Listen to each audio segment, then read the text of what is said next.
Monsieur le Premier ministre, avec le président de la République, vous êtes à la tête d'un pays qui bascule dans le chaos et qui ne doit aujourd'hui son salut qu'à l'attitude exemplaire et au courage admirable de nos forces de l'ordre, à qui nous devons une fois encore rendre hommage.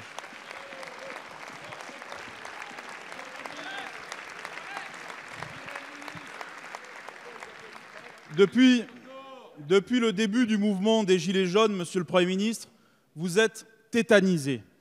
Tétanisé par un mouvement que vous avez souvent sous-estimé, parfois caricaturé et toujours méprisé.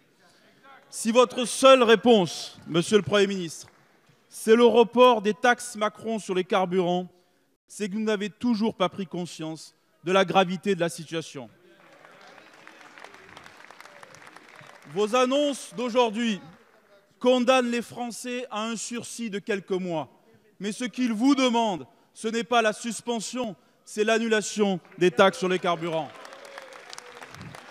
Monsieur le Premier ministre, trop peu, trop tard.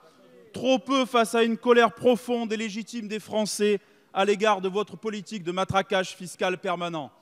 Trop tard face à une colère sociale qui est l'expression d'une profonde fracture territoriale. Ce que vous nous demandons, Monsieur le Premier ministre, ce n'est pas un sursis, c'est un changement de cap. Alors changez de cap en rétablissant l'ordre et l'autorité de l'État. Changez de cap en secourant la France des territoires. Changez de cap en augmentant le pouvoir d'achat des classes moyennes. Et changez de cap en renonçant à votre politique fiscale anti-retraités.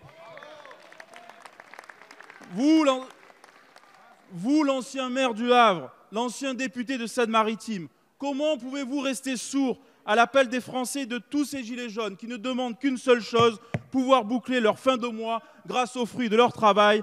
Alors pensez-vous vraiment que c'est avec le simple report de taxes et le nouveau contrôle technique que vous allez rétablir l'ordre républicain et la justice sociale dans ce pays?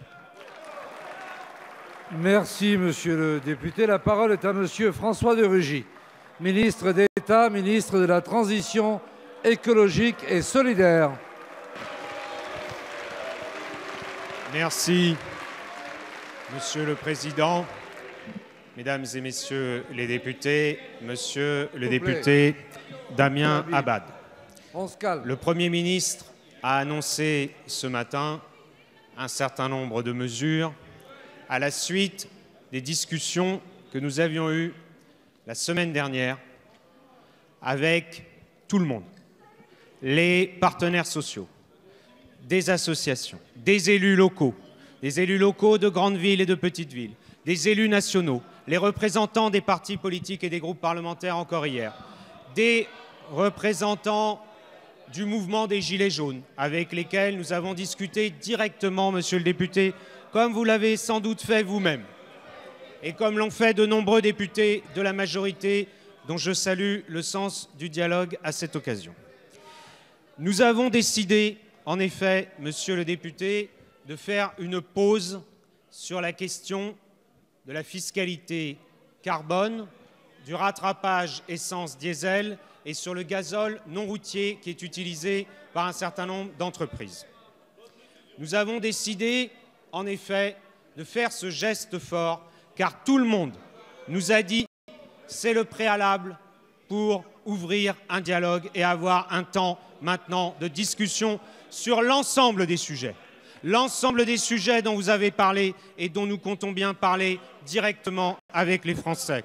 Le niveau des impôts et taxes, car tous les gilets jaunes que j'ai rencontrés, ils ne me parlaient plus, au bout d'une minute, de la fiscalité écologique, mais de l'ensemble des impôts et taxes qui ont été augmentés ces dernières années. La question aussi de la façon dont les Français peuvent se faire entendre dans le débat démocratique. Oui, monsieur le député, l'esprit de responsabilité aujourd'hui, c'est de faire un geste fort. Et sachez-le bien, le ministre de l'écologie que je suis sait s'effacer derrière le responsable des affaires de l'État. Et nous le faisons parce que nous voulons que maintenant le temps soit à l'apaisement. Et c'est les mêmes responsables politiques que nous sommes, que vous êtes, qui doivent faire appeler à cesser les blocages et tous les rassemblements qui conduisent à des violences. La parole est à monsieur